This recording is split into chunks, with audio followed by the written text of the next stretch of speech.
Olá, mais uma vez ao vivo aqui no canal Razão e Emoção, terça-feira de carnaval, dia 16 de fevereiro, agora em ponto, 8 horas da noite. Boa noite, Odilon. Boa noite, Jota. Muito bom estar aqui novamente. Sempre um prazer fazer essas lives aqui no Razão e Emoção. Deixa eu abaixar um pouquinho aqui o nosso retorno, né? Deixa eu só fazer um ajuste. É? Vai ter que... Seu volume foi aumentando aí. O meu? Acho que não, hein? Será que foi? Deixa eu ver aqui. Não, eu não consigo abaixar mais não. Nós estamos no limite aqui. Prontinho. É isso? Deu certo agora? Acho que agora tá ok, gente. Ok. Bacana, então hoje vamos falar de que, Odilon? Falaremos hoje sobre tomadas de decisão. Sim, tomadas de decisões importantes, né? Nós já falamos mais vezes aqui no canal sobre isso, mas é um assunto que nós não iremos abandonar. É um assunto que é interessante, principalmente porque nós abordamos aqui em nosso canal razão e emoção, né? Tem tudo a ver com o nosso cardápio. E vamos lá, vamos falar então sobre onde que nós precisamos tomar importantes decisões. São tantas situações, né? Eu anotei aqui, por exemplo, relacionamentos desgastados, onde em algumas oportunidades até relacionamentos abusivos, onde a pessoa percebe ou começa a perceber isso e tem aquele momento de tomar essa decisão, né? A gente sai desse relacionamento ou não sai, depois de tantos anos envolvidos ali, sair da casa dos pais, sair ou não do atual emprego, investir ou não em algum curso, ou empreender, casar, não casar, trocar de carro, trocar de casa, procurar ajuda. Tantas coisas envolve tomar decisões e nem sempre é fácil assim. Tem algum gatilho principal para isso aí? A questão é que tomada de decisão, Jota, sempre requer que você faça algum sacrifício. É mudança. Tomar decisões sempre vai ter mudança. E aí sempre vem o medo. O medo é a coisa mais tradicional na hora de se tomar uma decisão. Seja uma decisão profissional, seja uma decisão no seu relacionamento, seja uma decisão de aceitar um emprego em outra cidade. Tudo que vai demandar uma decisão vai gerar um sacrifício. Vai ter que abrir mão de uma coisa para conseguir outra. É impossível simplesmente decidir uma coisa e só ir acumulando. Se eu decido que eu vou me mudar de cidade, eu vou ter que abrir mão daqueles contatos que eu tenho todos os dias com amigos próximos, vou ter que abrir mão de frequentar determinados locais. Se eu tomo a decisão de mudar de relacionamento, eu vou mudar minha rotina, eu vou mudar a minha vida. Por mais que aquele relacionamento não possa estar bom como era antes, aquela rotina a gente se acostuma, mesmo que seja uma coisa que esteja fazendo mal. Então é natural que tenha um medo, mas como enfrentar esse medo, como literalmente dar a cara a tapa, superar esse medo e tomar a decisão no momento correto, Jota? Isso aí. E hoje, você falou de mudanças de endereço, tem uma pessoa que mudou muito. Nossa, bastante. Mudou Eu vi o bastante, briefing, né? mudou bastante. E nós vamos bater um papo hoje com uma figura, amigo nosso aqui, do Razão e Emoção, e que é um estudo de caso. Eu chamo de um estudo de caso de sucesso, né? Mas não foi tão simples assim, não foi uma só tomada de decisão. Foram várias tomadas de decisões. Mas antes de chamar essa pessoa para bater esse papo, para poder fazer esse estudo de caso aqui, acho que seria bacana mostrar o vídeo do nosso ausente colega Renato. O Renato Rodrigues está de férias ainda. A pessoa está podendo ser de férias em fevereiro, gente. E ele retorna na semana que vem. Então ele mandou para a gente um vídeo, fez uma gravação hoje de manhã e mandou para a gente estar compartilhando com vocês aqui. É um vídeo bem rapidinho, eu peço que vocês assistam com a gente. Olá pessoal do Razão e Emoção, hoje estou participando aqui à distância da live de vocês.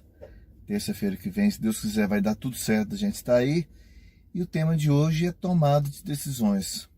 Bom, é o seguinte, toda tomada de decisão, ela decorre principalmente, lógico que tem outros fatores, mas ela decorre principalmente de duas coisas: ou é por amor ou é pela dor.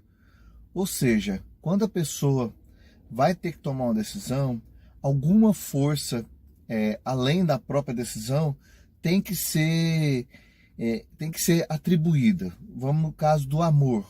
Quando a pessoa ela precisa tomar uma decisão para que aquela decisão ela decorre de uma situação que ela gosta muito, que ela tem paixão, ou seja, ela resolve fazer um curso de medicina. Eu estou citando um exemplo aleatório aqui. É porque ela tem essa paixão, ela tem esse amor por fazer isso. Por isso que a pessoa tomou a decisão de fazer medicina.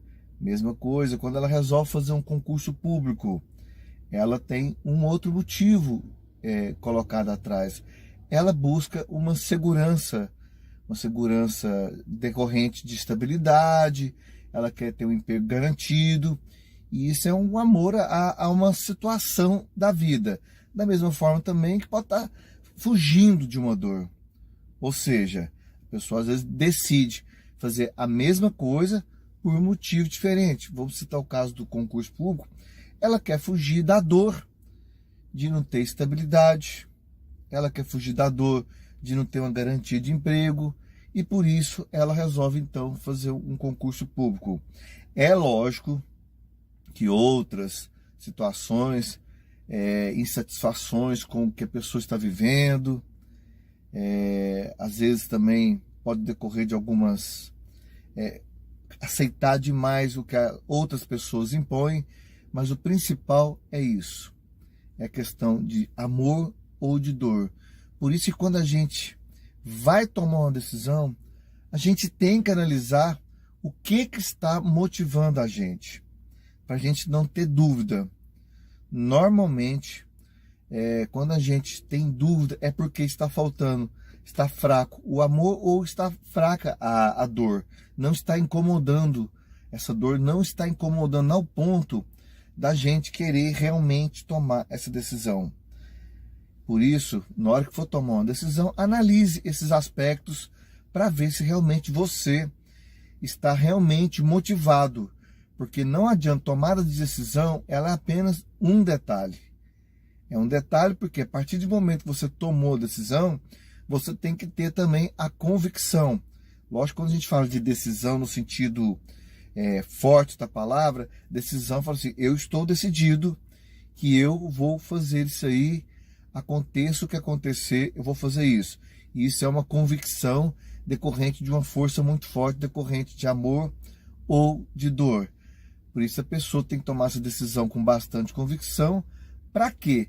Para que quando ela for fazer o que tem que ser feito, porque normalmente toda tomada de decisão exige isso, exige força para fazer o que tem que ser feito, a pessoa tem que estar realmente convicta para ela não desistir antes da hora, para ela ir até o fim, para ela nunca desistir. É importante isso, porque não adianta às vezes a pessoa resolver. Tem várias pessoas que resolvem, olha, a partir de segunda-feira eu vou começar a ler um livro por dia. Por quê? Qual o motivo? E tudo vem do porquê. Se a pessoa não tem um porquê, se a pessoa não tem um motivo, ela não vai fazer. Não adianta ela falar: olha, eu vou largar meu emprego e abrir uma empresa própria. Eu vou abrir a minha empresa. E se ela não tem um motivo forte, ela vai estar sempre pensando: nossa, se a minha empresa não der certo, eu vou ter que arrumar um emprego. E não pode ser assim. Quando você vai fazer um negócio, você tem que ir de alma, tem que ir de coração, você tem que fazer aquilo que tem que ser feito. E não deixar uma opção. Quando você tem uma opção, olha, isso é muito interessante. Eu até vi isso aí em um texto que eu li faz bastante tempo. Quando você tem uma outra opção, você tem um amuleto, você acaba se amparando nesse amuleto. Um exemplo bem claro é quando a criança está aprendendo a andar de bicicleta. Se o pai ou a mãe deixar a rodinha na bicicleta, ela vai ter muito mais dificuldade para aprender a andar de bicicleta do que se ela não tivesse a rodinha. Ah, vamos falar, mas é difícil ela conseguir andar sem rodinha. Sim, mas se você insistir e tiver paciência com seu filho, de ensinar ele a andar de bicicleta sem rodinha, ele vai aprender rápido. Se você coloca a rodinha, ele não vai se esforçar em aprender a andar sem as rodinhas, porque as rodinhas são o amuleto para ele. Então é isso aí, gente. Eu quero mandar um abraço para os meus amigos Pássio Júnior, Odilon, o Vitor Bergaria, que também está participando aí dessa live. E todos fiquem com Deus. Paz e sossego para todo mundo.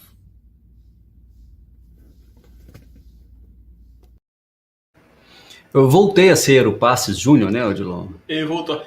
Existe uma duplicidade de nomes, eu vou explicar, porque às vezes eu mesmo confundo e chamo ele de Passes. É que na verdade o nome do pai dele é Passes. Então a gente criou um certo hábito de chamado de Jota. Só que às vezes vem a confusão e chama de Passes. Então dá a impressão que são duas pessoas, mas é apenas um, não tem irmão gêmeo, é somente esse daqui mesmo. J. Arantes. É a pessoa que vos fala nesse momento. E olha, bacana esse vídeo do Renato, eu gostei, porque tomar uma decisão significa mudar o rumo, mas se não entrarmos numa nova rotina, a gente acaba voltando para a nossa antiga realidade, né? E é bem por aí. E quando a gente toma uma decisão, significa que nós percebemos, conseguimos enxergar novas possibilidades. Às vezes nem isso a gente tem, essa percepção da necessidade de mudança, né? Não sei se você concorda comigo. Sim, plenamente. E ele fala sobre gatilhos, né? Nós temos vários... A nossa vida ela é regida por gatilhos. Algumas coisas que nos levam a outras coisas. E quando a gente tem uma grande dor, nos arremete a talvez uma tomada de decisão que muda a nossa vida. E também tem um lado... uma frase que diz o seguinte, mais ou menos o seguinte, que quando a única opção que você tem é se sacrificar em prol de algo, você se sacrifica, não tem outra saída. Aquela pessoa que trabalhou 30 anos numa empresa e de repente ela é mandada embora sem nenhum motivo, ela não tem nenhuma outra opção que não seja sair do fundo do poço. Ela vai ter que dar um jeito de mudar a vida dela, de reconstruir. Jogou a vaquinha do penhasco ali. Jogou a vaquinha do penhasco. Não tem outra saída. Bacana. Então vamos agora falar com o nosso amigo. Eu vou apresentá-lo aqui. Apresente que a ficha dele é longa. Né? Eu vou direto então na figura presente dele, né? Que hoje ele é o editor-chefe e apresentador da Bandeirantes aqui no estado de Minas Gerais. Isso. Né? Para chegar nesse ponto, muita coisa aconteceu, mas quem vai contar isso é o próprio Victor Albergaria. Boa noite, Victor. Tudo bom aí com você? Tá ligado com a gente? Tudo bem? Passes, Odilon, Jota, tudo bem, Jota? Boa noite. Odilon, Renato, um abraço para vocês. Uma honra ter sido chamado para contar um pouquinho dessa trajetória aí, que apesar dos meus 26 anos de vida, foi árdua. Nunca comparando com a dos outros, mas eu tenho história para contar, graças a Deus, de mudanças bruscas que eu tive que fazer na minha vida para fugir de buracos e alcançar a realização pessoal. É um processo constante, mas até agora eu tomei bons passos, acho eu. Pois é, Victor. O que eu estava vendo aqui do seu briefing, você mudou de cidade mais do que eu mudei de roupa. Mudei um pouquinho. Mas eu não sabia que você era daqui de Uberlândia. Nós estamos falando aqui de Uberlândia, Uberlândia, no Triângulo Mineiro. É isso. E eu achei que você... Terra de Grande Otelo. Isso, terra de Grande Otelo. E eu achei que você era um uberlandino. Não, você é um uberlandense, né? Sou uberlandense, filho de mãe paulistana, filho de pai sanjoanense, de São João del Rei, no Vale das Vertentes aqui em Minas. E meu sangue já é meio espalhado assim mesmo, avós do sul, pais, bisavós de fora, então eu acho que isso está um pouco no meu sangue de ser um pouquinho de cada lugar. Todo mundo acha que eu sou uberlandino mesmo, porque eu morei muito tempo fora, e inclusive até o meu diretor, amicíssimo, o Bagnetti lá na Band, e fala assim: Vitor Albergaria de Guaxupé para o mundo. Porque foi em Guaxupé que eu entrei de vez no mundo da televisão e meio que eu me considero um cidadão de lá também. Mas essa questão das mudanças, as 2 primeiras mudanças eu meio que nem conto, porque foram por necessidade de meu pai tomar decisões. Então, Força meu pai maior. teve que tomar força maior. Meu pai foi transferido de emprego em 2006. Eu morava em Uberlândia, tinha 12 anos, tinha uma vida muito tranquila, muito na minha. Fomos morar em Varginha, sul de Minas, e cerca de 2 anos, menos de 2 anos depois, aconteceu um problema meio sério na empresa dele, em Poços de Caldas, que é perto, é uma linda cidade, e fomos também para lá, meu pai transferido. E aí, a partir do momento em que eu entrei, coincidiu exatamente com a minha entrada no ensino médio. É aquela coisa que passa na cabeça de alguém com 14, 15 anos: o que eu vou ser, o que eu quero, preciso encontrar um rumo na vida. A cobrança que começa a vir de todos os lados, né? Da sua família, da própria sociedade, né? Muita necessidade de você definir um caminho logo, e eu sabia que eu queria ser alguma coisa, eu não sabia muito bem o que. E aos poucos eu fui entendendo que o meu caminho era a comunicação, porque desde muito cedo eu era vidrado em rádio, e meu pai dormia do meu lado ouvindo rádio, e então eu queria trabalhar com aquilo. E passava do domingo, a família lá vendo filme, eu no quarto ouvindo rádio. Então eu falei: eu quero trabalhar com isso. E o que eu preciso para trabalhar com isso? Eu preciso fazer o Enem, ter uma boa formação, entrar na faculdade de jornalismo, né? Mas essa mesma pressão da família fez com que, ainda no primeiro ano do ensino médio, quando eu digo pressão, não é uma pressão maléfica, sabe aquela pressão de assim: olha, a gente quer o seu bem, esse é o caminho que seria mais tranquilo para você chegar lá, para você ter uma via mais fácil ao sucesso do que o que a gente teve, sempre na intenção de acertar. Eu acho que vocês entendem o que é isso. Mas é uma família tradicionalista, assim, ou era mais contemporânea, flexível? Não, é uma família complicada.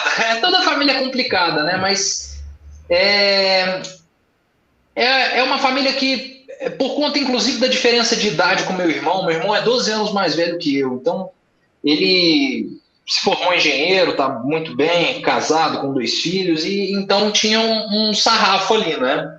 Você tem o seu irmão que é muito bem sucedido, está bem de vida e precisa chegar lá. E é meio óbvio que o jornalismo não é a principal via para você alcançar o sucesso financeiro, principalmente, né? Nós que somos mais novos, a gente sabe que o caminho é muito árduo. Então começaram, né, aos pouquinhos ali: olha, esse negócio aqui é legal, esse curso é legal, né? E aí, meio que tentado, eu falei: olha, no primeiro ano eu decidi, vou ser engenheiro civil. Mas você sabe quando você toma aquela decisão e fala: gente, o que eu estou fazendo aqui? Por que eu tomei essa decisão? Para agradar a quem? A mim não era, né? Então eu sei que... Como é que foi a questão emocional? Como é que foi a questão emocional quando você percebeu que não era isso? Cara, eu sempre soube que não era isso, sabe? Mas talvez o receio de ser julgado, o receio de passar por um momento constrangedor em família, meio que me levou a aceitar, não digo de cabeça baixa, mas me levou a aceitar, né? E aí, no terceiro ano do ensino médio, eu comecei a trabalhar. Meu primeiro emprego fixo, de carteira assinada, foi num supermercado como empacotador, lá em Poços de Caldas, inclusive. Foi minha primeira responsabilidade profissional séria, né? E quem era meu coordenador lá, dos operadores de caixa, dos pacoteiros, era o Paulinho Figueiredo. O Paulinho Figueiredo é um narrador de rádio de futebol há muitos e muitos anos lá em Poços de Caldas. E quando começaram a chegar naquela fase final do Enem, para se preparar ali para maio, junho de 2011, começou: tem que decidir o que você vai fazer, vai ser isso mesmo, né? Eu falei: vamos ver. E aí eu tive um papo um dia, que estava um dia muito tranquilo nesse supermercado, que eu falei para ele, olha, poxa, eu tenho essa história que eu queria muito ser jornalista, trabalhar com rádio, trabalhar com televisão, porque eu sempre tive na cabeça que o caminho dos grandes jornalistas e comunicadores, porque eu me considero acima de tudo um comunicador, passar pelo rádio e depois ir para a televisão. Então eu falei, olha, eu quero começar por isso, mas eu preciso de algum lugar. Então ele falou, olha, faz o que seu coração manda, faça jornalismo. Eu lembro que no mesmo dia de tarde eu escrevi um e-mail para o meu irmão e para minha cunhada, que foram quem mais me incentivaram a seguir pelo outro caminho, mas nunca acharam ridícula a minha ideia de ir para o jornalismo. É bom dizer, ninguém da família nunca disse isso e nunca deu a entender isso. Então eu escrevi um e-mail super constrangido, assim, falei assim, gente, eu queria pedir 1000 desculpas, mas eu cheguei à conclusão de que eu preciso ir para o caminho do jornalismo. E eles responderam numa boa, falaram assim, Vitor, se é o que seu coração manda, então vai. Então eu estava me privando, talvez, de tomar uma decisão, desde muito novo, tão importante, por medo, talvez, por receio de sofrer algum tipo de restrição em casa. Até esse momento, pelo que eu percebi, esse foi o primeiro momento em que você realmente tomou uma decisão. Porque até esse momento você era menor de idade, você mudou de cidade porque a sua família ia mudar. Talvez se fosse sua escolha, você não mudasse. Então, nesse momento, você tomou as rédeas e não. O que eu quero é isso. Era diferente de tipo assim, olha, eu vou te comprar uma roupa, eu vou pegar um exemplo hipotético, eu vou te comprar a roupa, como sou eu que vou pagar, eu vou decidir o que você vai fazer. Estava envolvendo o meu futuro, a minha vida e a minha felicidade. E eu sempre disse isso depois que eu entrei na faculdade, depois que eu saí da faculdade, apesar de todos os problemas. Não adiantaria eu ser um engenheiro triste, mas rico, se eu não fosse realizado. Eu acho que eu não aceitaria não ser realizado. Então, naquele momento, eu tive a primeira percepção de que tomar as rédeas naquele momento para decidir qual rumo eu ia tomar no meu futuro era importantíssimo. E isso eu tinha 16 anos, né? Beleza. E aí o clima começou. Depois que eu fiz a faculdade, eu lembro que eu fiz um Enem péssimo. Eu fiquei super nervoso para fazer a redação. Tirei uns 640. Falei, não vou passar em lugar nenhum. E, gente, tem umas coisas que acontecem que são muito loucas. Eu vou tentar agilizar a história para chegar no ponto chato. Fica tranquilo que nós temos tempo, tá? Ok, perfeito. Que não tem o break para entrar, né? A gente fica acostumado. Acostumado com televisão, né? Comprei o horário certinho ali na tabela e tal. Mas depois que eu fiz o Enem, eu estava muito tenso, porque até chegar ao SISU, que você pode colocar 2 opções de curso, né? Você tem que ficar naquela ansiedade. Eu sabia que eu não tinha ido bem, então beleza. E o clima na minha casa não estava legal jamais, porque eu estava numa fase muito complicada, de fim de adolescência, meio rebelde, meio querendo sair de casa, não aguentando mais essa pressão. Então meio que criou um desgaste grande entre eu e meus pais, e aí ficou decidido que eu sairia, que eu iria fazer faculdade, de qualquer coisa. Falei, olha, vou botar a primeira opção o jornalismo, e a segunda opção, vou colocar outro curso. E eu meio que fui induzido, e foi o que acabou acontecendo, a voltar para Uberlândia. Inclusive, eu fui morar com a minha avó. Fiquei 5 anos morando com a minha avó, no bairro Planalto aqui, e, poxa vida, eu só tenho a agradecer a tudo que minha avó fez por mim. Mas eu não tive muito poder de decisão nessa escolha. Até porque a gente sabe, meu pai estava acabando de aposentar, minha mãe é artesã, então, assim, não ganhei nada em dinheiro, não dá para bancar uma faculdade. Eu até lembro na época que eu passava no SISU para fazer jornalismo em Santa Maria, no Rio Grande do Sul. Falei, pô, olha só, posso fazer aqui, hein? Não, vai para um lugar onde tem uma estrutura, que pode te receber e tal. Bom, fiz minha terceira mudança, vim para Uberlândia, passei 6 anos intensos aqui em Uberlândia, que foram muito ricos. Minhas primeiras experiências profissionais em rádio, logo no comecinho, rádio universitária, e gente que assim, muita gente que eu fui reencontrando, que foi me abrindo as portas. Pô, eu lembro de você pequenininho, que você vinha aqui na rádio, vem cá, O Evandro Antunes é um cara maravilhoso, foi o primeiro cara que me abriu as portas. Depois eu trabalhei na afiliado da Rádio Globo, depois trabalhei no canal EC, Manchete Esportiva, Uber Notícias, e assim, só foram aprendizados que eu consegui rodar em todas as áreas, fazendo de tudo um pouco. Então, assim, eram experiências muito ricas que eu queria. Aqui em Uberlândia, quando eu era estagiário, cara, eu entrava às 6h30 da manhã para sair 12h30. Tinha dias que, por conta própria, eu chegava às 6h30 da manhã e saía às 8 da noite, porque eu adorava aquilo. E era uma afiliada da Rádio Globo, eu ficava ouvindo vinheta, ficava editando som, ficava louco. E eu tomava para mim que era aquilo mesmo que eu queria e mexer com isso é apaixonante. Coração já ditou aí, né? Cara, não tinha como não ser. Só se o destino fosse muito mambembe para, tipo, te iludir dessa forma. E terminei a faculdade, fiz o que eu podia, juntei um portfólio e consegui uma indicação de um professor muito querido para trabalhar numa universidade particular em São Paulo, capital. E para quem é mais ou menos da minha geração para trás, fala, poxa, para o mercado de comunicação, São Paulo é o lugar. É o lugar que você precisa ir, porque é o point. Lá as pessoas têm emprego, não digo qualidade de vida, porque São Paulo não tem qualidade de vida, mas tem chances de crescimento. Possibilidades mil. Mil. E muito empolgado, também já meio cansado de Uberlândia, meio cansado daquela pasmaceira, querendo um espaço meu. Eu tomei a decisão, vou para São Paulo, fui para São Paulo, fiz as entrevistas, passei, era uma indicação, então estava muito feliz, muito tranquilo, fui para São Paulo, falei, vou começar a trabalhar aqui, nessa universidade, e... Até então era a realização de um certo sonho, então. Assim, não era o que eu queria, não era uma emissora comercial, eu não ia ser locutor, eu ia ser produtor de jornalismo e acabar fazendo também trabalho técnico em rádio, mas beleza, era um ótimo salário, estava feliz, era uma grande instituição, mas começaram os problemas, principalmente quando eu fui para São Paulo. Eu comecei a ouvir pouco as pessoas. Não digo que subiu a cabeça, mas eu acho que... Autoconfiança demais? Você se sentiu talvez um intocável, sabe? Então eu comecei a não ouvir as pessoas.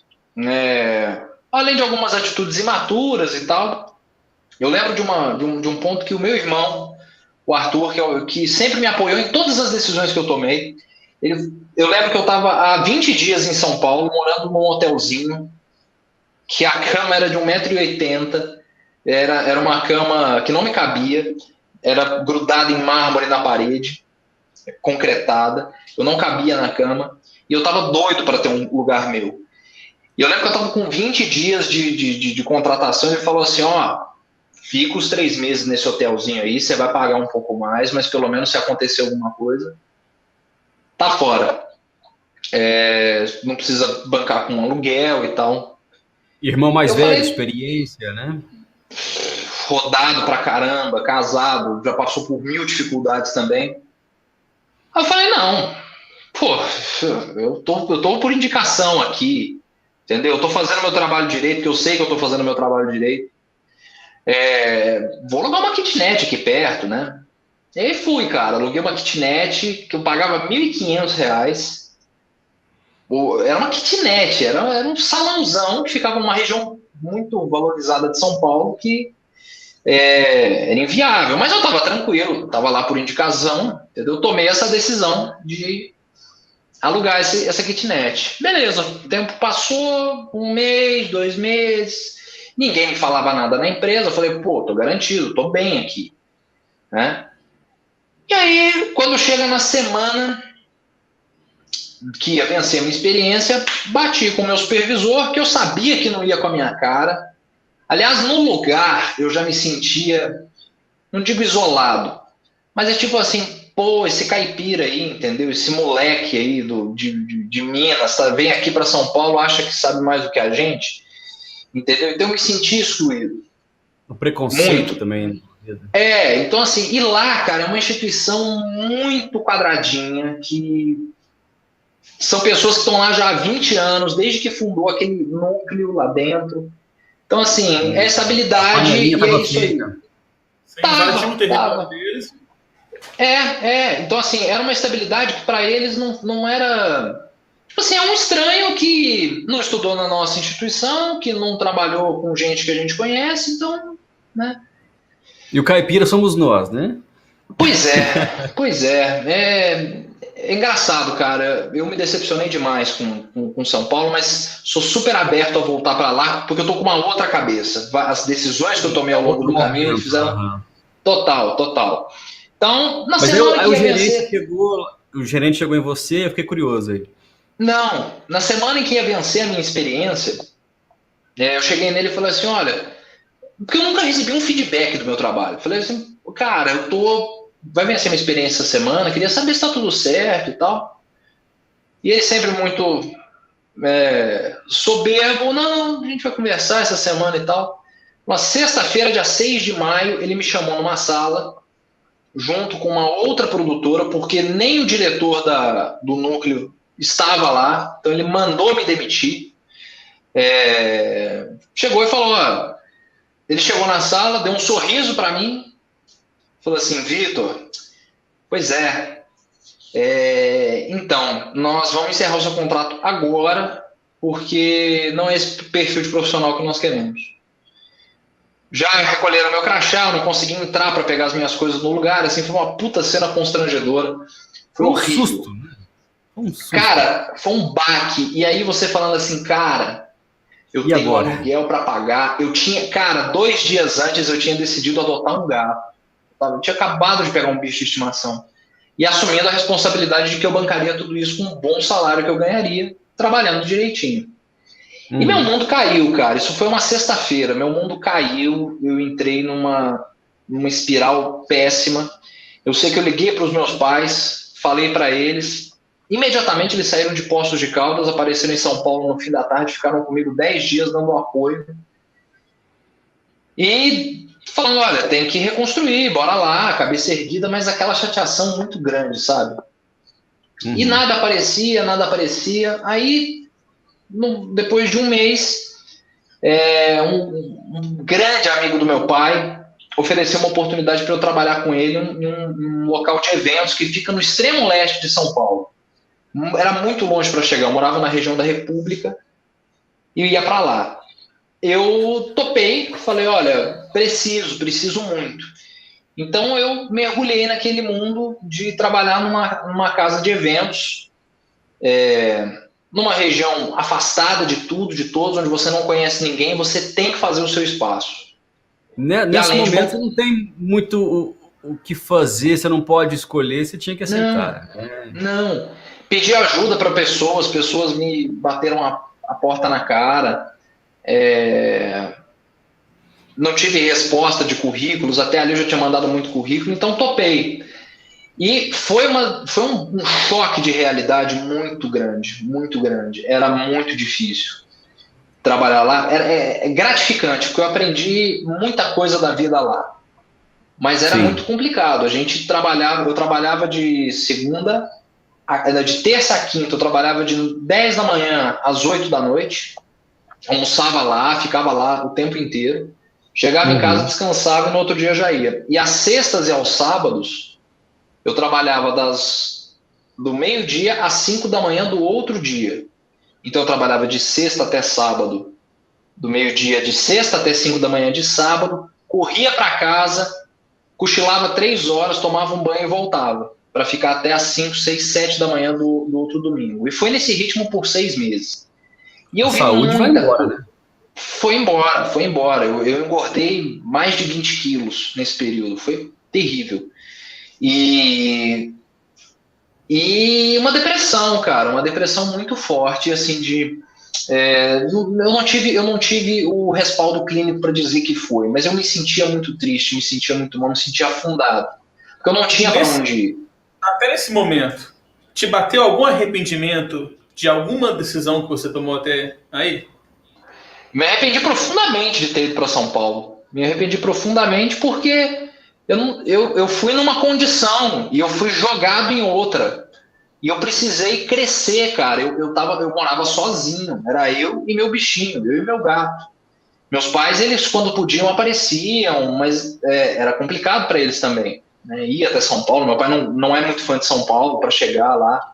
Eu falei, gente, o que eu estou fazendo aqui, né?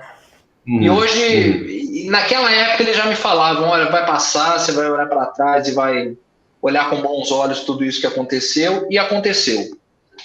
Bom, Rádios, então, até então, distante. nada. Tinha pedido chance, tinha ido. Eu quase fui trabalhar para colaborar no Carnaval da Vila Maria, porque o tema do Carnaval da Vila Maria era o Roberto Bolanhos, o Chaves, e meu TCC de faculdade tinha sido isso. Eu fui até lá, pedi uma oportunidade, não deu certo. Os caras meio que bloquearam também. Mas tudo bem, né? E aí, em outubro, mais ou menos, o meu patrão lá, que é esse grande amigo do meu pai, ele era um torcedor muito fanático da Portuguesa. Ele falou assim, cara, por que você não pega a segunda-feira que você está de folga? Põe teu currículo debaixo do braço, vai lá na Rádio Trianon. O Trianon fica no prédio da Gazeta, lá na Paulista, aquele prédio lindo da Gazeta. Vai lá e conversa com o Antônio Quintal, que é o cara que faz o programa da Portuguesa e tal. Fui lá, conversei com ele, conversei com outro repórter lá, o Dom Roberto Costa. Falei, gente, olha, é o seguinte, minha situação hoje é essa, eu trabalho nisso, e eu preciso de uma oportunidade na área. Porque eu tinha comigo o seguinte, olha, aos fins de semana eu tô aos domingos livre, então eu preciso pelo menos estar em São Paulo, mesmo se eu não ganhar. Eu preciso de um portfólio, eu preciso fazer alguma coisa. E aí eu consegui a oportunidade de trabalhar na Rádio Trianon, fazendo jornada esportiva, e aí eu virei repórter, plantão, coisa que eu já fazia em Uberlândia, mas também como operador em Uberlândia, operador de mesa de som, de áudio, de rádio. Em São Paulo eu fui para ser repórter, fui para ser locutor, fui para ser apresentador, e aí eu consegui uma oportunidade também para trabalhar em Osasco, na Rádio Nova Difusora. A Nova Difusora é a emissora que meu Deus, Francisco Rossi, foi quase governador de São Paulo em 2000. É uma rádio AM que, assim, o sinal chega para quase ninguém, mas era um portfólio. Eu tinha a oportunidade de apresentar um programa diário de 1 hora sobre esporte e aos fins de semana ainda fazer jornada esportiva. Era o suprassumo. Mas nas duas emissoras eles chegaram para mim e falaram assim, olha, que bom que você quer ajudar, isso é ótimo, mas nós não podemos te pagar um pastel. Você topa? Cruel, né? Falei, cara, dá para manter com a casa de show, com a casa de eventos? Então eu topo, vou fazer. E aí chegou um momento em que as pessoas começaram a vender sonhos, né? Essa história, né? Você compra uma ideia, você compra a ideia e fala assim, não, o retorno será em breve, venderemos cotas, se você quiser vender também, você vai ganhar em cima disso. Então, assim, é muito fácil. É quase uma pirâmide financeira que, no fim das contas, ninguém ganha dinheiro. Essa é a diferença das pirâmides tradicionais. E nessa de comprar os sonhos, eu conversei com os meus pais e falei assim, olha, eu preciso sair da casa de eventos para embarcar nessas oportunidades no rádio, porque são as oportunidades que eu tenho hoje.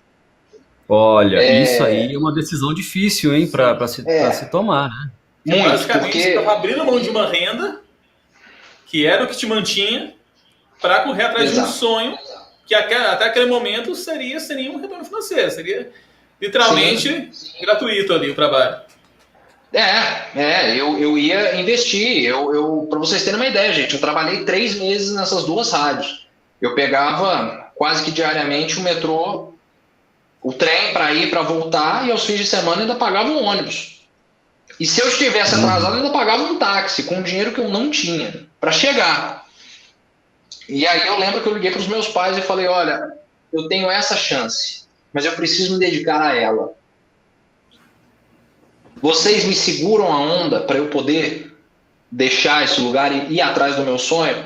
Meus pais, olha, vai atrás. Se você acha que vai dar certo, então vá.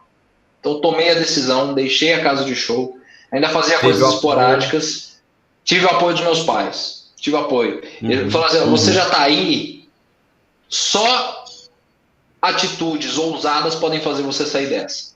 E foi mais ou menos o que eu fiz. E começou a não dar retorno. E eu percebi, principalmente no fim do ano, que a situação estava ficando apertada para os meus pais, porque eles estavam bancando tudo. Eu não tinha retorno. Eu fazia uns freelas aqui, uns freelas ali, mas era para me manter no básico, assim, de comida e tal. Quem pagava as contas eram os meus pais. E assim, o estado mental assim, o choque foi tão forte que a fundura do estado de espírito que eu estava era muito forte. E eu comecei a me sentir muito culpado, porque, poxa vida, meus pais estão no fim da vida, assim, né, pelo amor de Deus, tô falando assim, estão na época de aproveitar a vida, depois de terem trabalhado tanto, podem gastar dinheiro viajando, comprando o que quiserem, estão bancando um filho de 23, eu tinha 22 anos, 23 anos na época, que foi para ter uma independência financeira e no fim das contas teve que depender do cordão umbilical. E eu comecei a me sentir muito culpado por isso, muito. Então no começo do ano eu falei assim, olha, eu vou arrumar qualquer coisa, e sem brincadeira, se eu for contar aqui na minha caixa de e-mail, eu devo ter mandado do período em que eu saí lá da faculdade, da universidade que eu trabalhava, até o mês de janeiro, cerca de 700 currículos. Eu tive pouquíssimas respostas e quase nenhuma entrevista. E era aquele período muito complicado, o país estava passando por uma loucura, impeachment, crise econômica, desemprego nas alturas. Então, assim, aquela ideia de que você ir para São Paulo, você vai ser laçado na rua para ser contratado, porque lá sobra emprego, como os nossos pais caiu falavam. Por terra, né? Total, não tinha nada para dar apoio a isso. E aí eu falei, olha, eu preciso fazer alguma coisa, mesmo que seja fora da área, mesmo que nem que dê para bancar tudo, sabe? Eu pensei, inclusive, em fazer um empréstimo para me livrar do apartamento lá e morar num lugar muito mais distante e menor para eu poder bancar. E próximo à minha casa, lá na República, tem uma empresa que é de atendimento digital, vendas. E fiz a entrevista, gostaram muito de mim, passei. Era para ganhar R$880, era menos que um salário mínimo. E comissões de vendas, à medida que você fosse tendo o retorno. Mas aí, eu comecei a perceber, eu comecei a sentir que alguma coisa poderia mudar. Então eu entrei nesse emprego, que era um emprego que estava bem longe do que eu tinha estudado 4 anos, passado muito perrengue, brigado com muita gente em Uberlândia. E aquelas pessoas que lá atrás falavam, não vai dar certo, você não vai conseguir e tal, estavam se sobressaindo. Então chegou uma época em que eu estava fazendo treinamento para entrar nessa empresa e eu estava desesperado, eu não sabia mais o que fazer. Eu lembro que eu saí para procurar um apartamento na região, para quem conhece São Paulo, quem é de São Paulo, eu morava na região da República. Se você pega a linha vermelha do metrô, mais à frente, Santa Cecília, Marechal Deodoro. Eu lembro que eu fui até Marechal Deodoro para ver um apartamento. Quando eu fui ver uma casa que dividiam várias pessoas, vários homens, eu tinha bicho de estimação e não dava para morar lá, e muito complicado. E aí eu lembro que eu saí tão desesperado dessa visita que eu fui a pé até Santa Cecília. E para quem conhece ali a região, tem uma igreja bem no centro da Praça de Santa Cecília. Quem me conhece sabe que eu não sou um cara religioso, no sentido de praticante, temente, mas eu acredito, eu me considero deísta. Eu me sinto um deísta. Eu tive todas as fases da religião. Eu fui do católico ao desiludido, ao antirreligioso, ao ateu, antes ao deísta, ao ateu, ao agnóstico e agora ao deísmo. Voltei ao deísmo. É nisso que eu creio. E, consequentemente, não sou... respeito, acho lindo e tal, mas eu não entendo como figura espiritual a figura dos santos católicos. Acho linda a história, acho as imagens belíssimas, mas não me passam essa conexão com a entidade superior na qual eu acredito. Mas o meu ponto de desespero ficou tão grande porque sempre falavam reza, reza, reza, reza, reza, reza. E eu fazia isso em casa comigo mesmo e não dava resultado. Eu não me sentia melhor e não me sentia muito menos próximo de Deus. Mas tinha emoção? Quando você fala rezava em casa, você tinha emoção nisso aí ou não? Não. Eu não sentia que estava tendo uma conversa sincera, sabe? Parecia que eu estava cumprindo um protocolo cultural. Não sentia a utilidade pessoal. Eu não me sentia que estava tendo uma conversa sincera com alguém. E eu lembro que nessa volta para casa, apesar de eu achar muito bonito a igreja e tal, eu não costumo entrar, eu respeito, vejo muito. Às vezes hoje eu entro na igreja, abaixo a cabeça e agradeço por tudo. E olha que engraçado. Nessa minha volta para casa, eu parei na igreja, olhei e falei assim, eu vou entrar. E eu estava muito mal esse dia. Eu entrei, sentei e abaixei a cabeça. Eu falei mesmo, baixei a cabeça, respirei uns 2 minutos e olhei para todas as imagens que estavam lá. Não sei o que isso quer dizer, mas eu olhei para todas e falei o seguinte, olha, não sei se eu acredito em todos vocês, não sei se eu acredito em vocês aqui, santos de gesso, santos de barro, não sei se vocês têm a conexão com alguém, mas eu estou vindo aqui pela conexão que eu tenho com essa cultura de casa e porque eu não sei mais o que fazer. Então eu estou pedindo humildemente, se vocês puderem me ajudar, me dar uma luz, porque eu não sei mais o que fazer, eu não sei para que rumo eu vou. Eu vou acabar meu aluguel aqui em São Paulo, eu vou voltar para casa dos meus pais, eu vou arriscar continuar em São Paulo? Não sei. Então, eu estou vindo aqui humildemente pedir a ajuda de vocês. Baixei a cabeça, rezei um Pai Nosso e fui embora. Fazia um tempo que eu não tinha um momento assim dentro de um templo, de uma igreja. E eu estava lá fazendo... Hã? Nesse dia foi sincera essa conexão. Foi.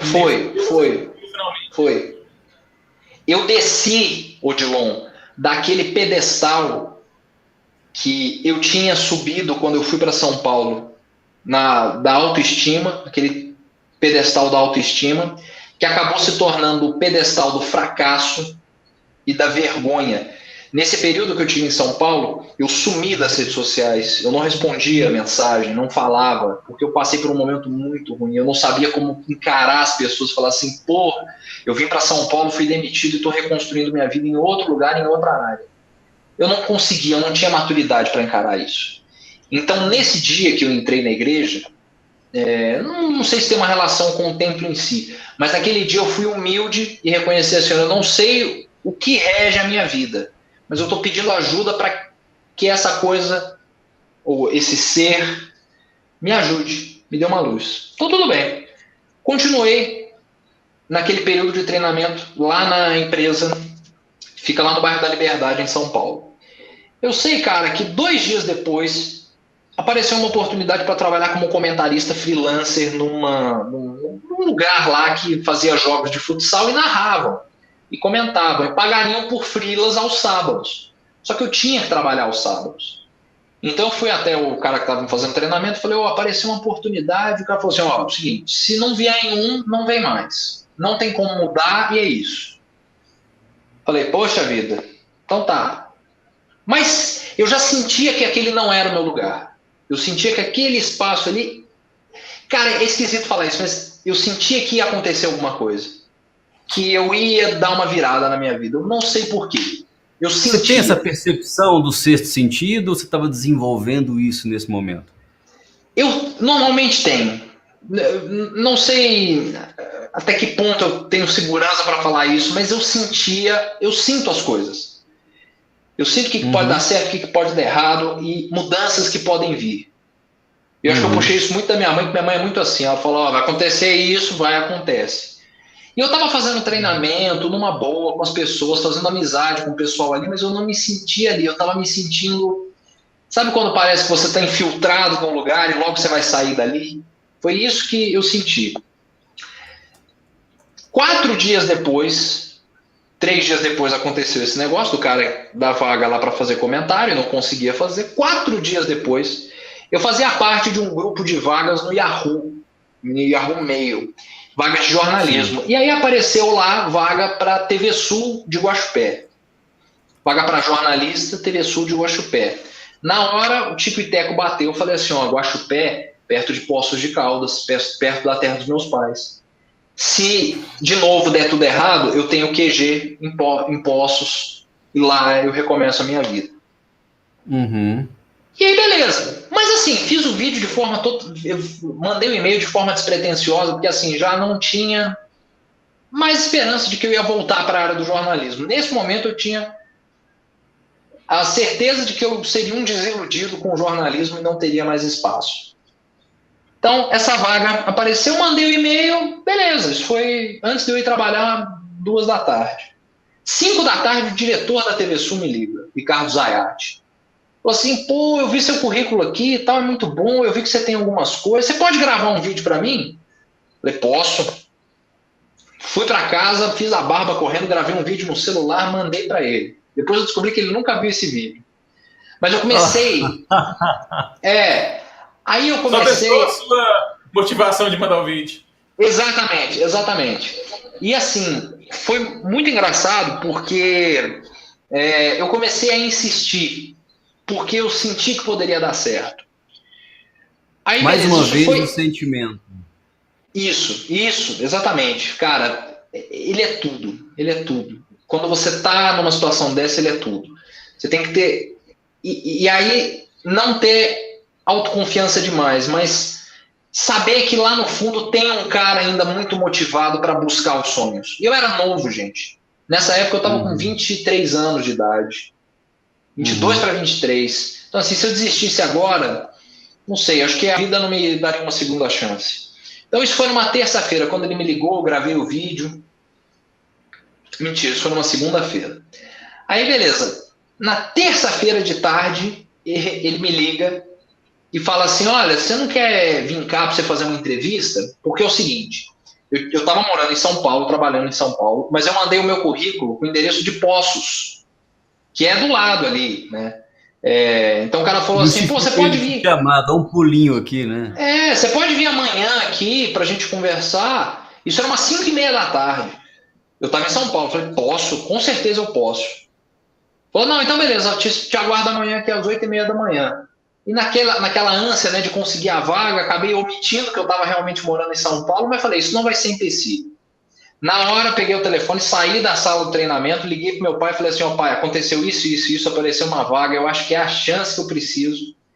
Eu vou fazer o seguinte, eu vou sair do treinamento aqui às 9 horas, vou para casa, tomo um banho, arrumo uma malinha, vou pro Tietê, pra rodoviária do Tietê, 11h30 tem um ônibus saindo para Poços. Eu chego em Poços 4h30 da manhã, você me leva em casa, eu tomo um banho, a gente vai junto para Guaxupé, eu vou lá e faço a entrevista. Falou, não, filho, então bora, vem que a gente vai fazer isso. Foi exatamente o que eu fiz, foi uma correria danada. No outro dia, 8h15 da manhã, eu estava em Guaxupé, fazendo a entrevista. Você nem dormiu à noite, né? Não, que dormi, você acha que eu dormia? Que nada. Ansiedade, aquela esperança renovada. Cara, minha vida vai voltar pro eixo. Vai dar certo. Eu acho que eu tomei a decisão certa. E detalhe, eu joguei fora a oportunidade do outro emprego em São Paulo, da vendedora. Porque se eu perdesse um dia de trabalho, já era. Mas eu estava tão confiante que eu falei assim, cara, essa vaga vai ser minha. Eu abri mão de um emprego que em tese estava certo, para arriscar uma coisa. De novo, hein, gente? Eu tinha acabado de fazer isso em São Paulo. Deixei uma renda fixa garantida para arriscar um sonho. Mas eu senti que era diferente, porque eu sabia que era uma empresa séria, fui correr atrás, eu vi que era uma empresa que pagava, que estava nos conformes. Eu falei assim, essa vaga vai ser minha, eu sei que vai ser minha. Fiz a entrevista na quarta-feira, às 10 da manhã, a gente acabou a conversa, muito legal. Ó, até 3 da tarde eu te ligo para ver se deu certo. Aí já começa, né? A gente sai de lá, e eu já estava naquela... A hora não passa. Não. E a entrevista tinha sido muito legal, tinha sido muito boa. A gente tinha tido uma sinergia muito legal. Nós dois somos sagitarianos, sagitarianos conseguem se conversar bem, então foi muito legal.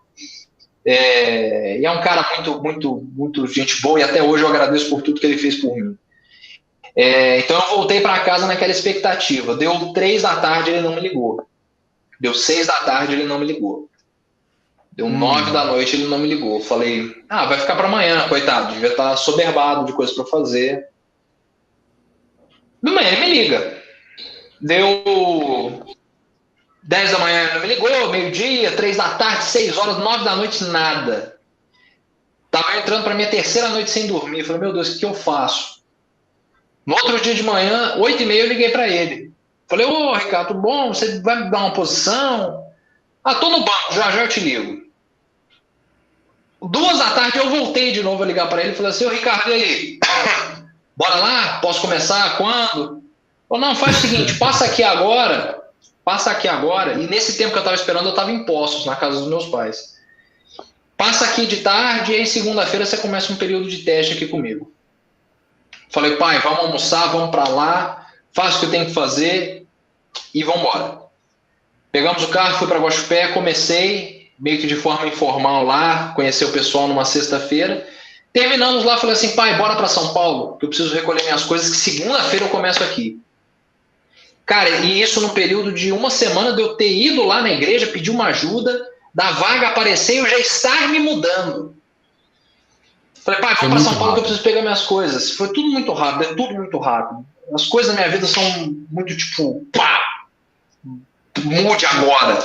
E foi o que eu fiz. Nós saímos de Guaxupé, fomos para São Paulo, pegamos as coisas, domingo viemos, meu gatinho ficou com os meus pais. Na segunda de manhã, eu estava às 6h30 dando entrada numa pousada para morar lá e trabalhar em Guaxupé. Minha primeira experiência em televisão, não sabia de muita coisa de TV, mas eu fui pegando macete com gente, com as pessoas me ajudando, e comigo desenvolvendo aquele dom que eu sabia que eu tinha, mas que estava adormecido, não tinha condição de ter. Acordando o gigante. Acordando o gigante. Falei, cara, eu tenho a condição de editar, produzir, fazer reportagem, ancorar um jornal que, modéstia à parte, era um puncher de um jornal, era um baita jornal, eu fazia com amor. Era um jornal de Guaxupé, uma cidade de 50 mil habitantes que tinha 40 minutos por dia. 40, 50 minutos por dia. Eu era o único jornalista da empresa. Claro que, não deixando a oportunidade passar, me dediquei 100% a esse serviço. Então, eu passei a dormir muito pouco, eu acordava às 6 da manhã, ia dormir meia-noite para dar conta de entregar tudo.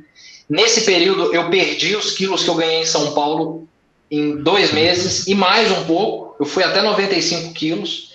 Eu fui para Guaxupé com 126. Em 3 meses eu perdi 21 quilos. E foi muito rápido. Foi uma mudança muito brusca. E assim, o ritmo de trabalho estava muito grande. E eu estava começando a ficar muito cansado, muito preocupado com a minha saúde, inclusive. Eu lembro que foi na época da Copa da Rússia.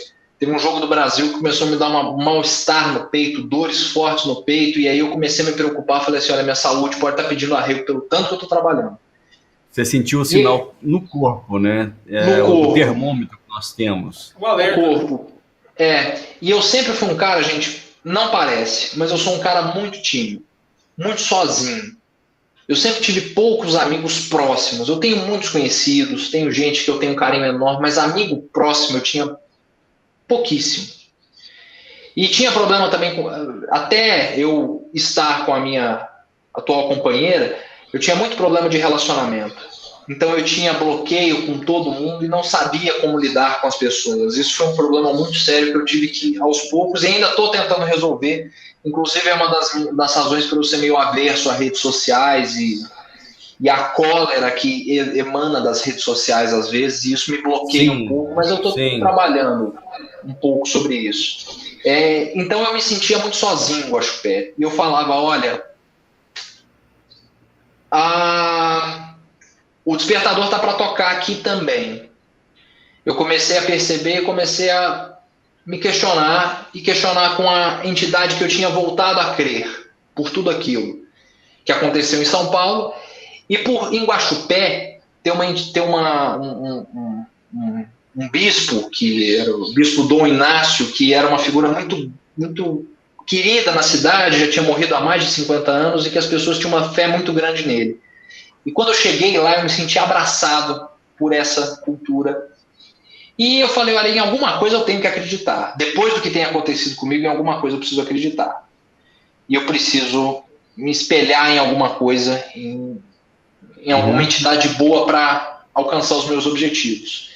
E aí eu tive uma conversa com essas forças que regem tudo, pelo que eu acredito, e falei, olha, por nada não, mas eu estou precisando dar uma mudada de novo, porque está muito cansativo.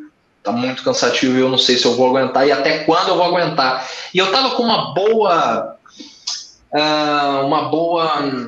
repercussão, assim. O meu trabalho era muito bem visto, eu tinha feito, inclusive, ótimos contatos com políticos de todos os lugares, empresários, assim, que me viam, me cumprimentavam, reconheciam aquilo. E aí, no meio de fevereiro, no fim de janeiro, eu recebi a ligação de um grande amigo meu aqui de Uberlândia, falando, olha, nós estamos com uma vaga aberta na Rádio Educadora, aqui em Uberlândia. Eu sabia que a rádio tinha passado por uma profunda transformação, música adulta e jornalismo. E aí falou assim, ó, condições são essas, seu esquema de trabalho é esse, é muito tranquilo, vem. E eu, sem pensar, falei assim, cara, vou. Eu estava trabalhando em Guaxupé. Você não tem meias palavras, eu entendi que você não tem meias palavras, você não fica gastando tempo para pensar, você segue o coração mesmo. Cara, eu vou ser do contra até um determinado momento. Mas se você me convencer, você vai falar assim, cara, aí não tem como, né? Como é que você vai falar não? Aí você já me convenceu. Quando eu tô falando isso é porque você já me convenceu. E foi isso que eu falei na primeira ligação. No mesmo momento eu liguei pro meu pai e falei assim, ó pai, vou mudar de novo, acredita? Meu pai desesperado, descabelado, meu pai com 65 anos nas costas, eu não aguento, você vai fazer outra mudança, nós acabamos de montar um apartamento para você. Eu falei, olha, é uma chance de ouro. Vou voltar para uma cidade que vai me dar projeção e vai me dar a chance de voltar para uma cidade que eu não tive a oportunidade de aproveitar e gostar como é Uberlândia. Eu sempre tive aversão a Uberlândia, sendo nascido aqui, tendo voltado para cá. Mas eu enxerguei que Uberlândia era uma grande cidade e que me daria uma boa projeção. Então eu falei, pai, eu vou. Tomei os trâmites todos na TV e 2 semanas depois vim para cá. Fui muito bem recebido na empresa e foi uma decisão difícil, não foi fácil não, porque eu ganhava um salário pequeno em Guaxupé, era até acima do teto, mas eu tinha alugado um apartamento poucos meses antes. E aí a gente foi fazer a conta, viu que se eu quitasse o aluguel não ia valer a pena, então o que eu fiz? Eu vim para Uberlândia, eu vim morar com um amigo, o William, que é um irmão para mim.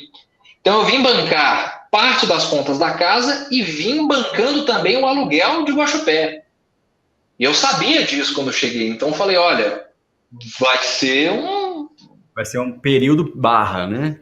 Barra. Vou deixar de ter meu canto, vou dividir o espaço com alguém, que eu voltaria a fazer depois de um tempo. Mas me dei super bem, deu super certo. E aí, fiquei 7 meses lá. Um pouco antes eu consegui alugar um apartamento meu. Me livrei do apartamento de Guaxupé, que, aliás, o pessoal, todo mundo me ajudou muito. E aí veio mais uma mudança, mais uma tomada de decisão que eu tive de tomar, que foi quando eu recebi o convite para vir para a Band, que foi para assumir originalmente o Band Cidade, que é o jornal de 10 para 7, tem um resumo das principais notícias, e eu tinha a função de dar uma cara para esse jornal. Eu tinha tido uma oportunidade em TV em Guaxupé, que era uma outra coisa, fazia muito mais funções, e aqui eu teria também uma função definida. Abracei o projeto, deu super certo, fiquei 1 ano e 1 mês à frente do Band Cidade, que foi a principal experiência profissional da minha vida até então, quando, em novembro do ano passado, eu tive que mudar de novo a minha rotina, porque eu deixei o horário de 1h30 às 7h30 da noite para as 4h30 da manhã às 10h30 da manhã, que eu iria assumir o comando de um programa de 1 hora de duração, onde eu precisaria acordar os mineiros e o pessoal da região ficando bem informado, trazendo esse pessoal, atraindo o público que já era consolidado com o Bagnete, que assumiu o programa do 12h30, Minas Urgente, e com a possibilidade ainda de fazer um programa de esportes ao 12h30, um quadro de esportes dentro do Minas Urgente, programa do Bagnete, que foi onde apareceu a oportunidade de fazer os Donos da Bola também. Então, tentei dar essa passada aí longuíssimo, peço mil perdões, mas assim, para vocês verem, nos últimos 10 anos, vamos colocar, todas as decisões que eu tive que vir tomando, e isso sem contar várias outras importantíssimas que eu fui suprimindo aqui para tentar ser mais direto e chegar na linha cronológica até o dia de hoje. E não foi fácil, cara, não foi fácil. Eu tive que quebrar muito tabu, botar muita coisa no chão para poder realizar meu sonho, me sentir bem, me sentir feliz. Eu acho que é isso que as pessoas deveriam buscar mais. Você acha que se lá no início, quando você tomou a decisão de ir para São Paulo, uma pessoa totalmente diferente daquela que você é hoje, com excesso de confiança, de repente com uma falta de humildade, se você não tivesse tomado essa decisão, você acha que você estaria onde está hoje? Ou não? Não. Sou muito grato ao meu erro, aos meus erros. Sou muito grato a ter errado muito em São Paulo. Porque eu aprendi como é a vida e aprendi aos poucos como é entender a maldade do mundo, a maldade das pessoas e a malícia. Não no mau sentido, às vezes até no mau sentido, mas o jeito que você precisa enfrentar as dificuldades e tomar decisões para puxar a cordinha do fundo do poço e começar a ver a luz lá em cima.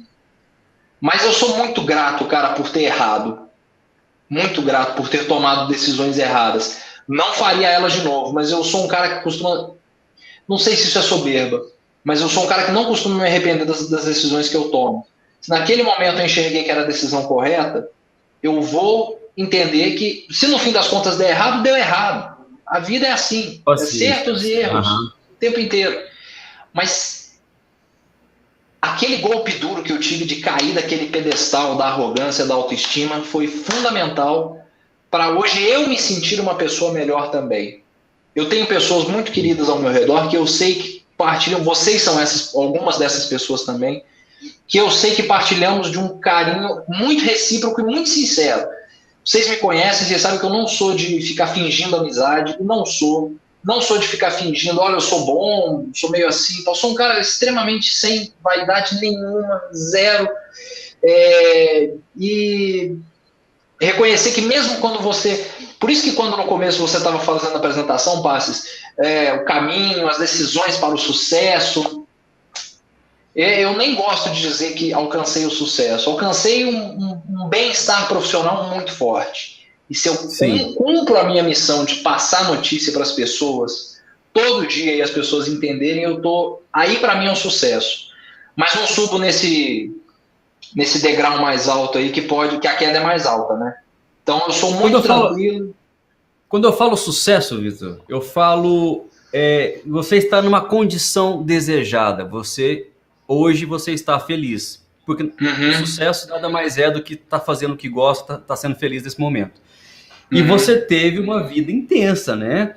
Eu tô anotando o que você tá falando, eu tô rabiscando um papel, né? E você teve vários gatilhos, né? O gatilho do sonho, depois o gatilho da coragem, depois um tombo, você teve o gatilho da culpa para poder tomar a decisão, depois você voltou a usar o gatilho da coragem e por fim você tomou a decisão por causa de um sonho novamente.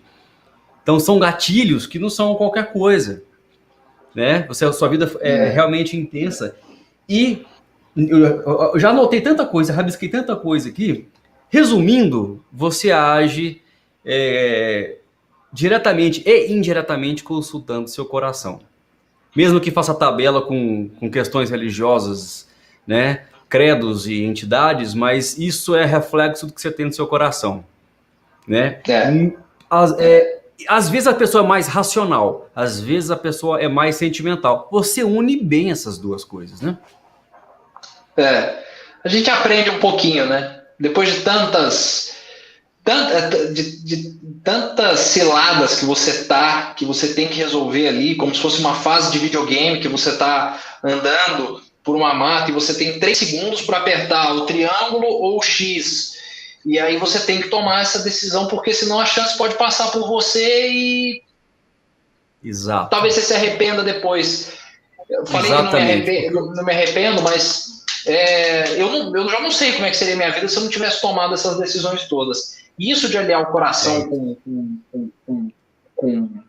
o racional, o emocional com o racional, é você crer na sua intuição e crer que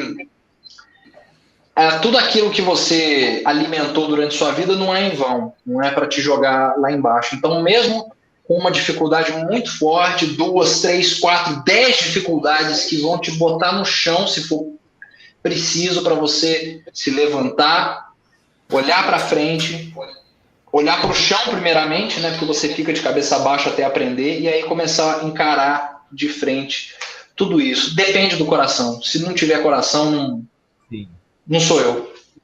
Sim, e tomar decisões. Ter a coragem de tomar decisões.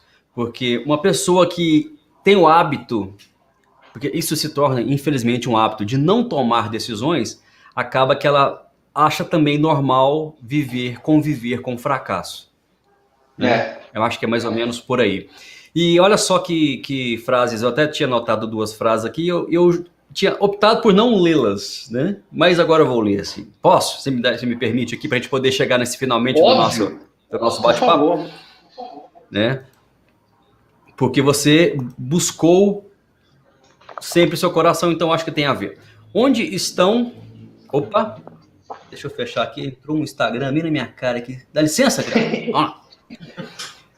Onde então devo buscar o bem e o mal? Não em externos incontroláveis, mas dentro de mim mesmo, nas escolhas que são minhas. Aspas de Epíteto. Vamos lá? Epíteto.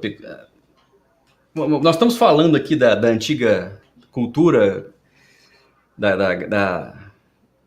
são os filósofos da época da antiga Grécia, isso, né? Vamos lá. Meu Deus do céu, Gilon, mais uma vez eu vou ter que... Deixa eu ampliar a tela aqui, né? Amplie. Vamos lá. Esse óculos dele tá procurando. Cegueta, absoluto cegueta. A gente vai chegando aí na casa próximo dos 50 anos, vai ficando difícil. Vamos lá.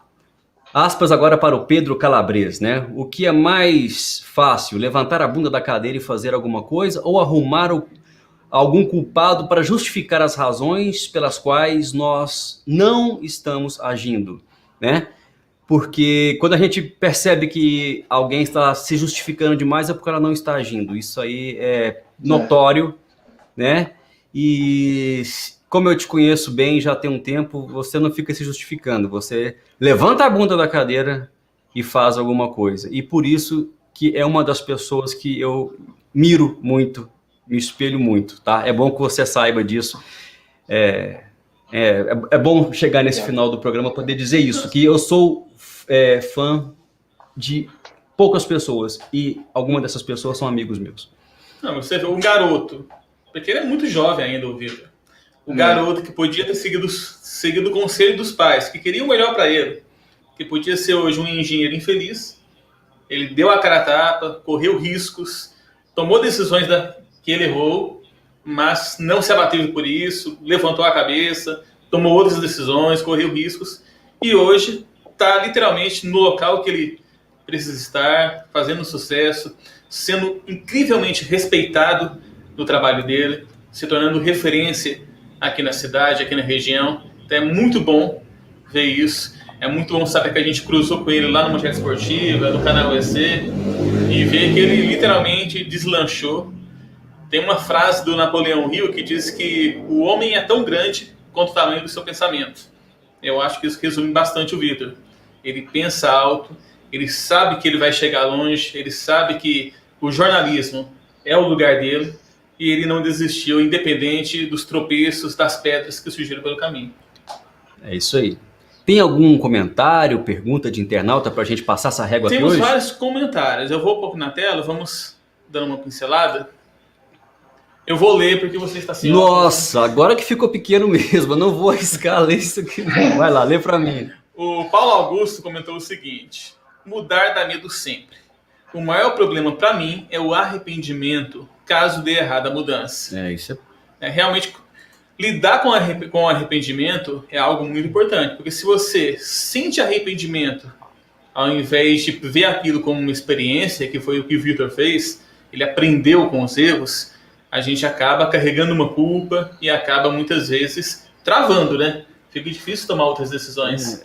Porque mudança significa dar de frente com o desconhecido, e isso às vezes assusta, mas Sim. se a gente não enfrentar esse monstro aí, a gente vai ficar parado no mesmo lugar, né? E realmente é importante enfrentar isso aí.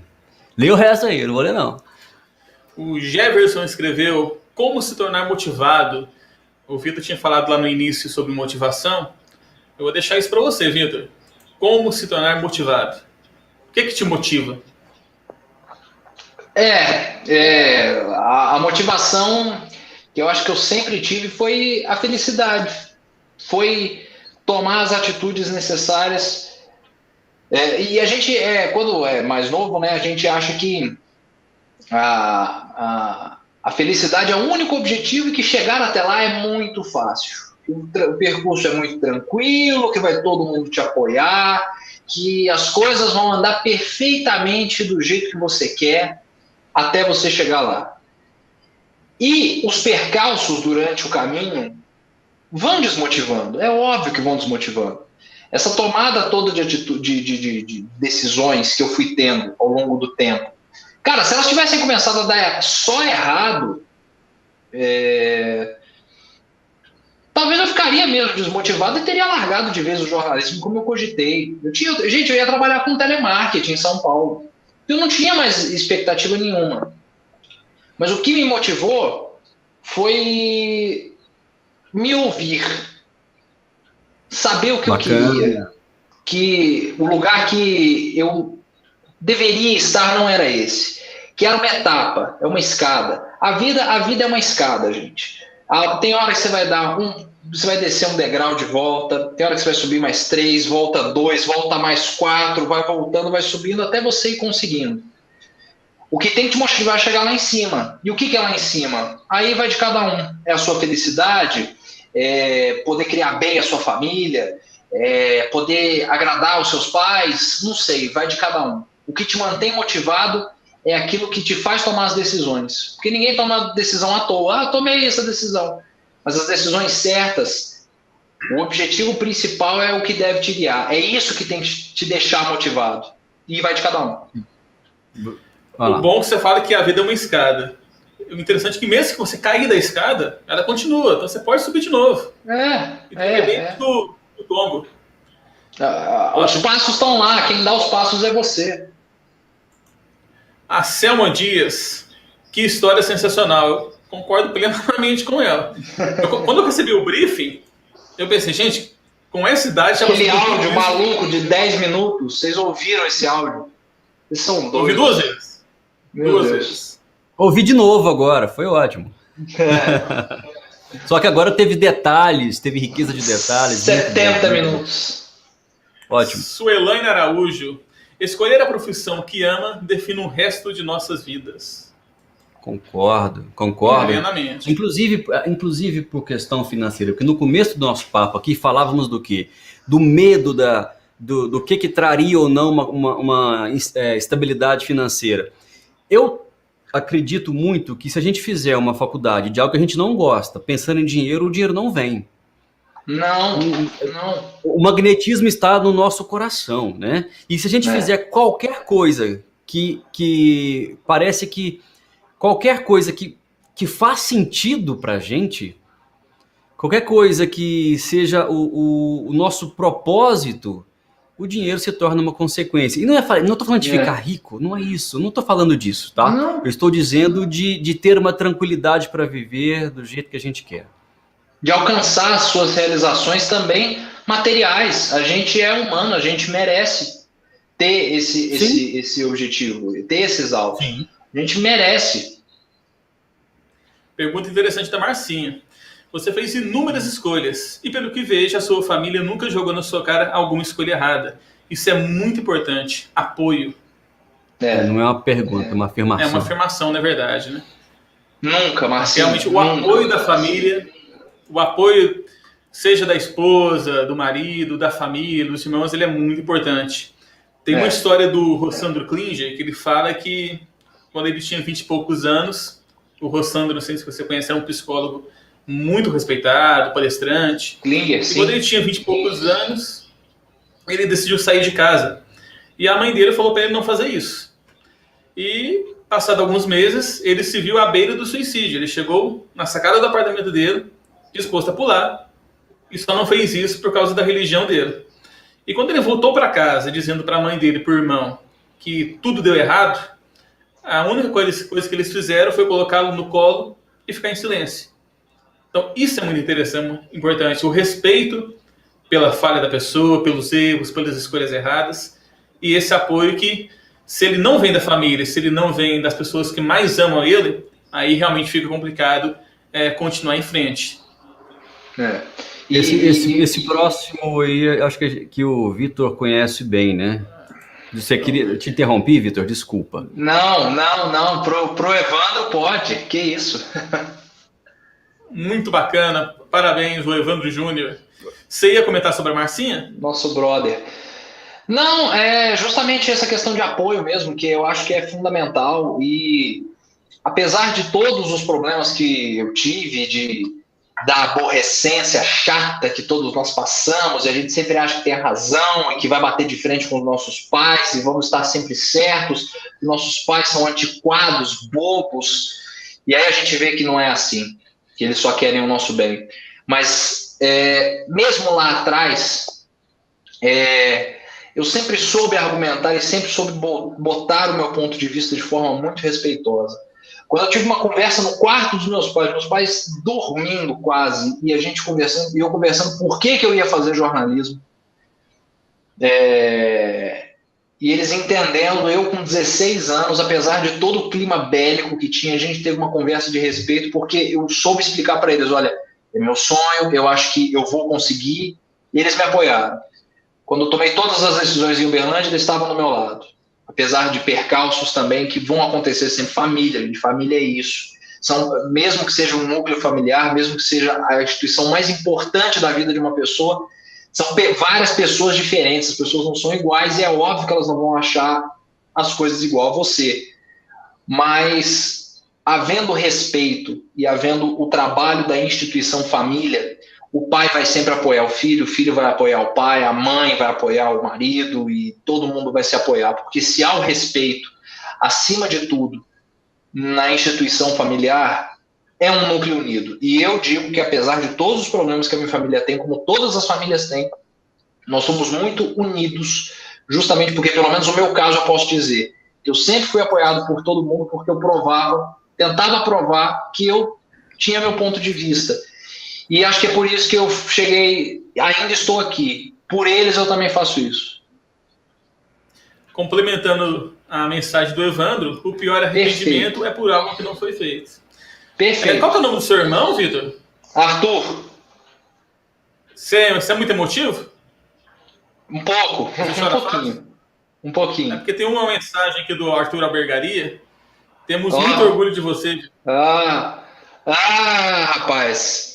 Esse aí é irmão. Esse é irmão mesmo. É a definição perfeita de irmão.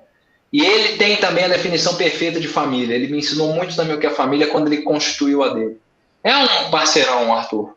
Que gozado. Ficou mais próximo de mim quando casou. Quando a gente já morava fora. A gente era muito unido quando eu era menorzinho e tal, mas depois que ele casou, começou a constituir a vida dele, saiu também de uma pressão danada, a gente ficou muito mais próximo. Hoje nós somos um em carne, graças a Deus. Perfeito. Fechamos aqui? Fechamos. Vitor, para a gente fechar hoje, alguma frase que define tudo isso? Tem alguma pergunta que eu não te fiz, mas você queira responder? Não, eu acho que eu falei demais, né? É ruim, gente. Aprenda, o jornalista não sabe dar entrevista. O jornalista, ele gosta de fazer entrevista, mas dar entrevista ele é péssimo. Eu estou falando aqui há um tempão. Eu acho que não, eu só acho que se eu pudesse passar alguma coisa, porque eu sou uma criança ainda, mas se eu pudesse passar alguma coisa para todo mundo respeitem a escolha do próximo, desde que essa escolha não ultrapasse o seu limite, e apoie e não tenha medo de tomar uma decisão. A gente sabe que são circunstâncias diferentes. Por exemplo, um pai de família com 50 anos de idade pode estar vendo isso aqui, essa live, falar assim, poxa vida, vou largar o meu emprego e criar uma coisa do zero. Eu estava muito jovem ainda para saber que eu preciso me planejar para tomar uma grande decisão. Como que foi surgindo? Foram decisões que eu tinha que tomar, essa ou uma decisão diametralmente oposta. Eu fui meio que forçado a isso, mas planejem-se para tomar decisões e não tenham medo do seu instinto. O seu instinto vale muito, e conversem. É importantíssimo você ter diálogo com as pessoas mais próximas de você, porque se você souber explicar o seu ponto de vista, o seu sonho, o seu objetivo, elas vão te apoiar. Então, dialoguem, falta comunicação nos nossos tempos. E olha só, eu sou um homem de comunicação, as pessoas deixaram de conversar, os relacionamentos estão sendo destruídos porque não se conversam, famílias estão sendo destruídas porque não se conversa mais em casa. Então, exponha seu ponto de vista, ouça, abaixe a orelha e ouça. Você vai aprender que você vai ter que ouvir também. Mas não tenha medo de falar, não. E saiba dosar que todos nós vamos chegar muito longe. Graças a Deus eu estou indo nesse caminho. Espero ir muito mais longe ainda. E perfeito. A gente espera poder te aplaudir de pé. Cada vez mais, né? Cada vez mais. Tá certo. Vitor, muito obrigado. O convite já está sendo feito nesse momento para uma próxima oportunidade. Quando quiser. Tá bom? A Quando casa quiser. aqui também é sua. E para vocês internautas que acompanharam a gente até o final, muito obrigado pela companhia. E se gostou, dá uma curtida aí. Se não gostou, acione aí o dislike que eu falo? Dislike. Dislike, é isso mesmo? Isso. Achei que eu tinha inventado essa palavra, então Não, tá certo, palavra né? Porque dislike. isso é um termômetro para nós. Isso. Dislike. Dislike. Tá certo, perfeito. Não, mas dá o joinha. Dá um joinha, tá? E se você quiser receber notificações aí, acione o sininho, porque nós postamos vídeos todos os dias, aí você fica sabendo de tudo, tá certo?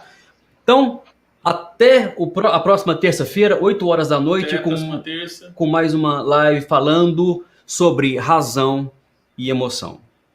Boa noite a todos. Fiquem todos com Deus. E Tchau, até. tchau.